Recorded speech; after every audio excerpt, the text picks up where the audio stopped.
우리 그리스도인들은 신앙생활을 한다 이렇게 말하죠. 신앙생활.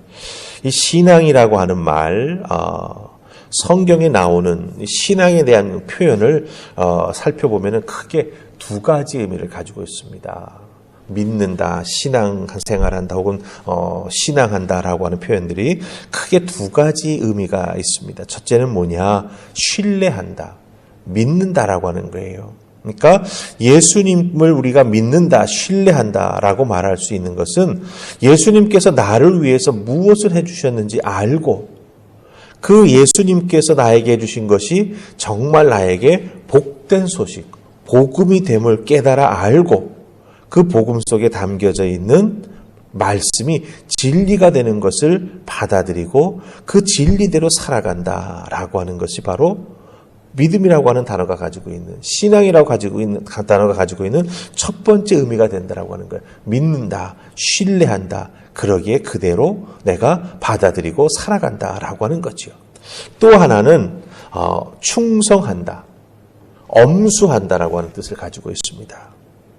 그러니까 예수님께서 나를 사랑해 주신 것을 깨달아 알고 그것을 통해서 은혜를 받고 감사하면서 주님께서 걸어가신 그 길을 나도 그대로 따라가는 거예요. 그래서 엄수한다. 다른 것 따라가는 게 아니라 주님 걸어가신 그 모습, 말씀하신 그것, 주님께서 공생애 동안 보여주셨던 그 삶의 모습을 온전히 따라간다. 그래서 신앙에는 엄수 혹은 충성한다라고 하는 뜻도 있다라고 하는 거예요. 그러니까 이 두 가지 차원의 우리가 신앙생활한다라고 하는 그 말 속에 담겨져 있는 의미를 우리가 잘 생각하면서 신앙생활을 해야 됩니다. 신앙생활 이런 의미를 모르면은 그저 내가 원해서 한다. 혹은 내가 얻고 싶은 것을 예수님에게 기도해서 얻어낸다. 이런 식으로 너무 쉽게 생각할 수 있다라고 하는 거지요. 하지만 신앙에는 그런 두 가지 차원이 있다라고 하는 것.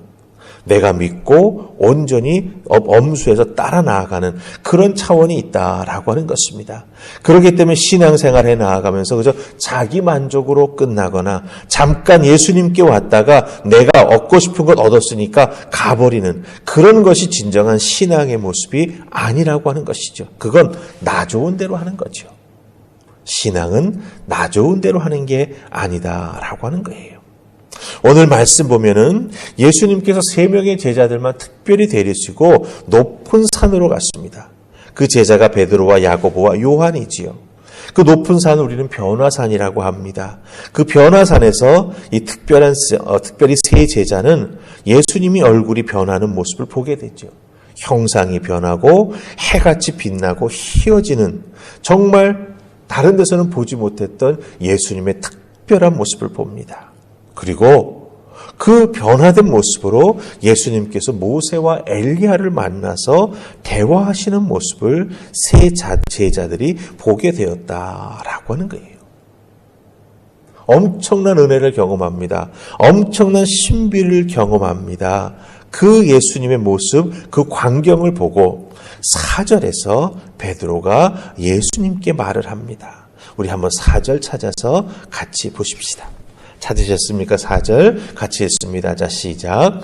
베드로가 예수께 여쭈어 이르되 주여 우리가 여기 있는 것이 좋사오니 만일 주께서 원하시면 내가 여기서 초막셋을 짓되 하나는 주님을 위하여 하나는 모세를 위하여 하나는 엘리야를 위하여 하리이다. 아멘.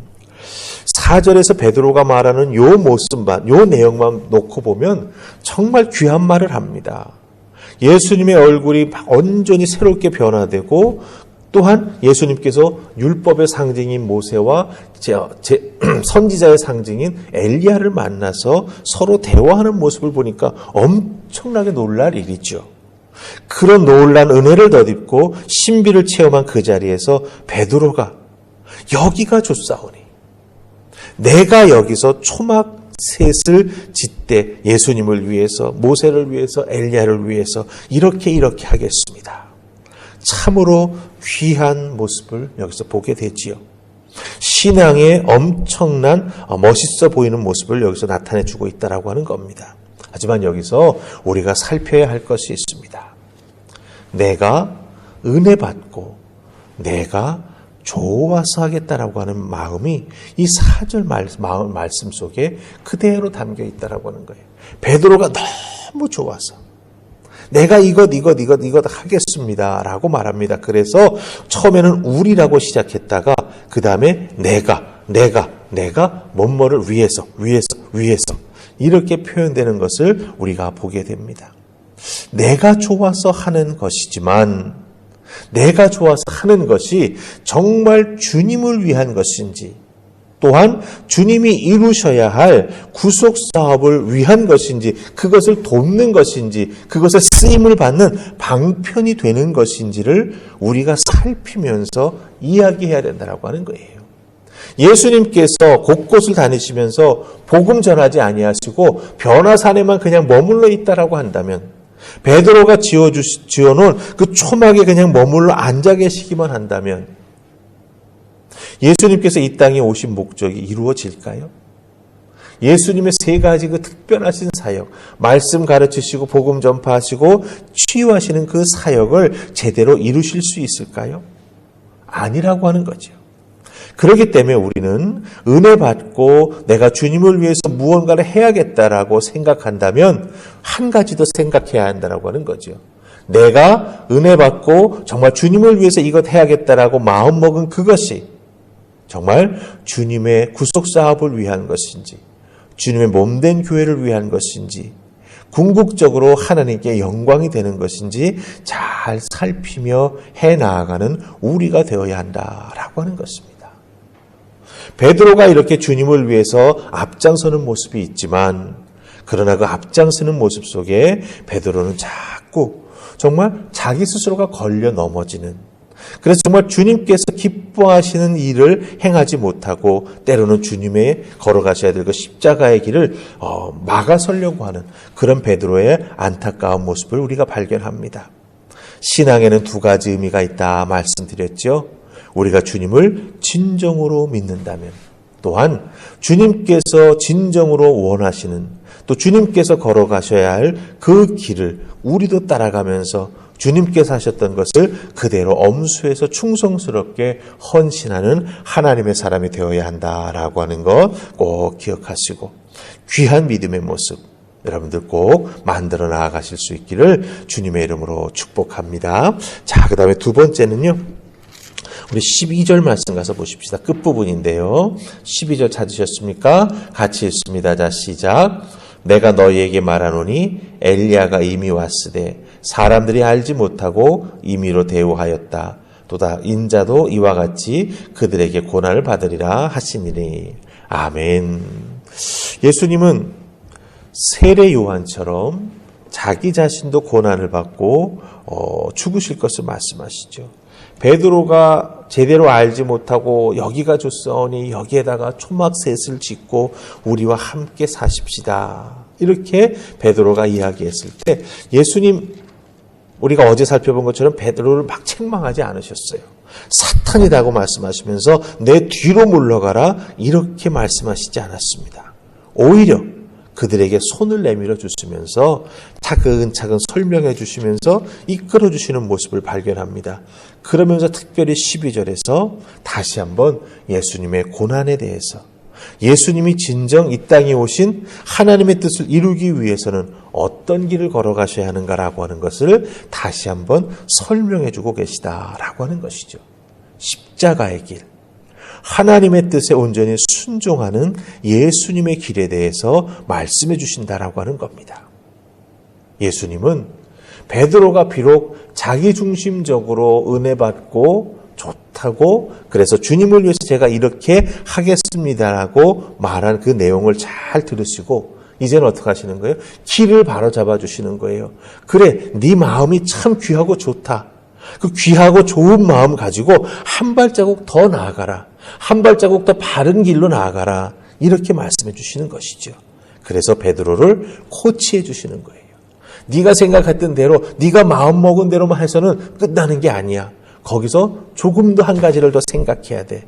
내가 왜 너희들을 데리고 다니면서 말씀에 대해서 복음에 대해서 치유에 대해서 보여주고 듣게 하고 깨닫게 하고 때로는 너희들에게도 권세를 주어서 귀신을 쫓아내라고 마을로 내려보내는지 아냐.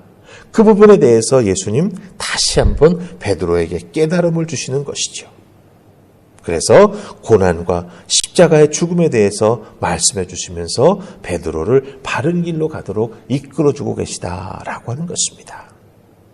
정말 귀한 믿음 가지고 은혜 가운데 감사하며 주님의 뜻을 바르게 알고 온전히 따르며 충성하며 그 주님의 뜻을 엄수해 나아가는 그런 베드로, 그런 우리들이 되기를 바라시면서 예수님 이 말씀 해 주시고 계시다라고 하는 것입니다.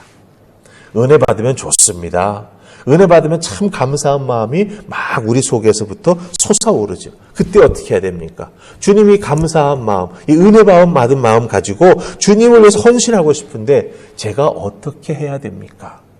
여기서 주님께 한번 여쭈어 보아야 된다고 하는 거죠. 그래야 진정으로 주님을 위해서 내가 하는 것이 귀한 열매를 맺게 된다라고 하는 것입니다. 주님과 같은 마음으로 주님과 같은 목적으로 그리고 진정 주님을 위해서 주님의 뜻을 엄수하며 나아가는 우리가 될 때 우리 주님께서 기뻐 우리들의 헌신과 충성을 받으시면서 또한 더 큰 은혜 허락해 주시고 그 섬겨 나아가는 과정 중에 축복해 주시는 은혜가 우리에게 임한다라고 하는 것 꼭 기억하시면서 주님을 위해서 은혜 받고 충성하겠다라고 하는 그 마음 변치 마시고 정말 주님의 뜻을 엄수해 나아가며 헌신하는 여러분들 되시기를 주님의 이름으로 축복합니다. 아멘. 우리 기도하십시다. 좋으신 하나님, 베드로가 주님의 큰 변화되는 모습을 보고 감화 감동을 받습니다. 은혜를 받습니다. 내가 믿고 따르는 예수 그리스도 진정 메시아 하나님의 아들이구나 라고 하는 걸 깨달아 합니다. 그런데 그 깨달아 알은 은혜 받은 그 자리에서 주님을 위해서 헌신하고 싶어서 베드로가 고백합니다. 이렇게 하면 좋겠습니다. 그때 베드로의 그 고백, 그 헌신의 고백을 들으시고 우리 주님은 한 단계 더 앞으로 나아가라고 베드로를 붙잡아 이끌어 주시는 것을 보게 됩니다. 변화산에서 머무는 것이 주님의 목적이 아니심을 깨달아 알게 해주시면서 십자가를 향해서 함께 걸어가자 이렇게 베드로를 이끌어 주십니다.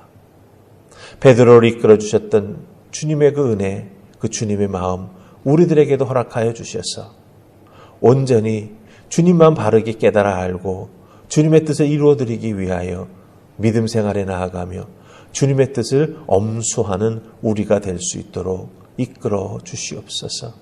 오늘날에 주어진 삶의 자리에서 주님과 동행하며 더욱더 큰 은혜를 덧입으며 또한 우리들의 신앙생활을 통해 주님의 뜻을 엄수에 이루어드릴 수 있는 귀한 믿음의 사람 될 수 있도록 오늘 하루도 축복하며 이끌어 주실 줄 믿사옵고 예수님 이름으로 기도하옵나이다. 아멘.